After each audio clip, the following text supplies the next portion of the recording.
রায়ের বাজারের পর এবার দারুস সালামের উত্তর পাড়ায় মিলল আক্তার হোসেন নামে এক ব্যক্তির হাত পা বাঁধা মরদেহ। স্থানীয়রা বলছেন মঙ্গলবার রাতে জানালার গ্রিল কেটে ঘরে ঢুকে তাকে হত্যা করা হয়েছে। মাথায় আঘাতে মৃত্যু হয়েছে বলে ধারণা করছে পুলিশ।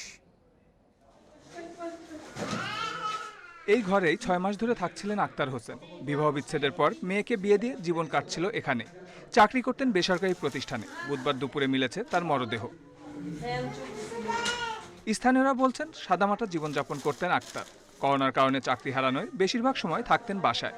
মঙ্গলবার রাতে জানালার গ্রিল কেটে তাকে হত্যা করা হয়েছে বলে ধারণা তাদের। খুবই খারাপ অবস্থায়, রক্তাক্ত অবস্থায় উনি পড়ে আছে। ভালো এমনি কোনো দিক দিয়ে কোনো নেই, সমস্যা নেই, ভালো লোক। না, কোনো বন্ধু বান্ধব কোনদিন আসে নাই, দেখে দিয়েছে, কিন্তু মাঝে মাঝে হ্যাঁ বোন আসতো। পুলিশের ধারণা তাকে মাথায় আঘাত করে হত্যা করা হয়েছে। জড়িতদের ধরতে সর্বাত্মক অভিযান চলছে। যে বাড়িতে ডেড বডিটা ছিল সে বাড়িতে রুমে আমরা যেটা পেয়েছি আমরা তার একটা খাটের উপর শোয়ানো ছিল, স্টিলের একটা খাটের উপর শোয়ানো ছিল। সে খাটে তার পা বাঁধানো ছিল এবং মাথায় জখমের দাগ ছিল। এই ঘটনার পরিপ্রেক্ষিতে বা ঘটনার রহস্য উদ্ঘাটনে আমাদের তদন্ত অব্যাহত আছে।